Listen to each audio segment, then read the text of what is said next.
Efua Traoré, the author of One Chance Dance, and I'm super excited that we got shortlisted for the Spark School Book Awards.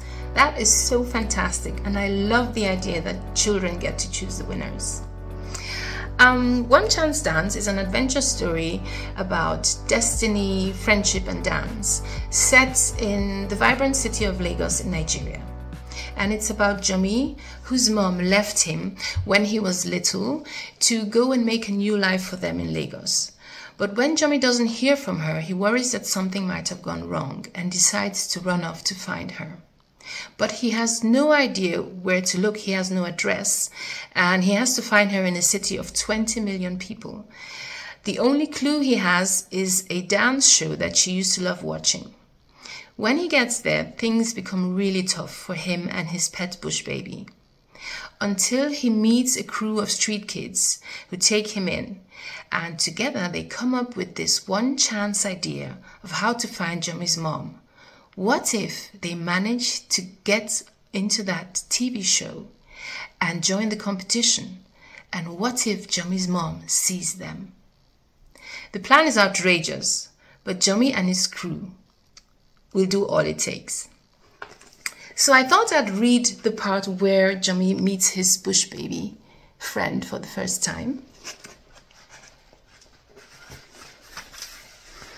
It was on this day of the bulldozers that Jomi finally understood why his mom had left. Even though his memories of her were now like crumbs on a plate, so few that it was difficult to say what meal had been eaten, Jomi still believed in her.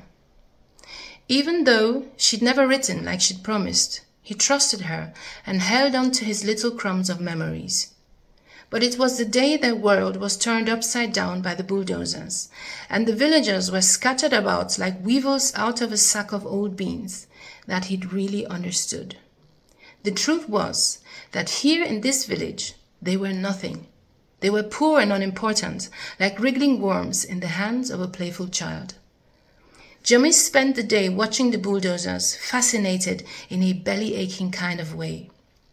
The mighty machines climbed over bushes, mounds of earth, and even hills as if they were just having an evening stroll. One tree after the other fell as easily as elephant grass sliced down by a sharp cutlass. From morning till late afternoon, he watched, hypnotized. He couldn't help himself. Wheels and motors were the most exciting things in the world.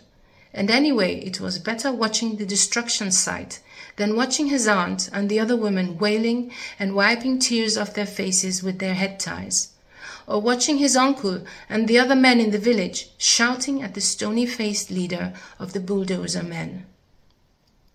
A swarm of bats swooped out of the forest.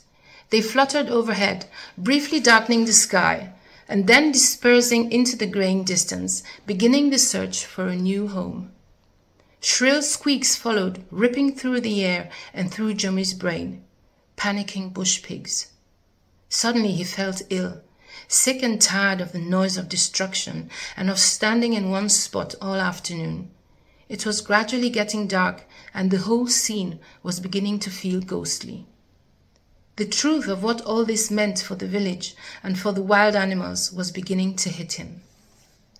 A swift movement ahead caught his attention. A small dark shadow rushed out of the skeletal remains of the forest and crossed the dirt road. It disappeared into a round mound of earth. Jomi hurried forward, wondering what animal it was that had been scared out of its habitat. The mound of earth was a calabash. The round, hollowed-out gourd had been half buried beneath the dirt by the bulldozers when they'd passed there that morning. He went down on his knees and peered into the slender neck of the gourd. The brightest, largest eyes he'd ever seen were staring at him. I hope you enjoy One Chance Dance. Bye. Thank you.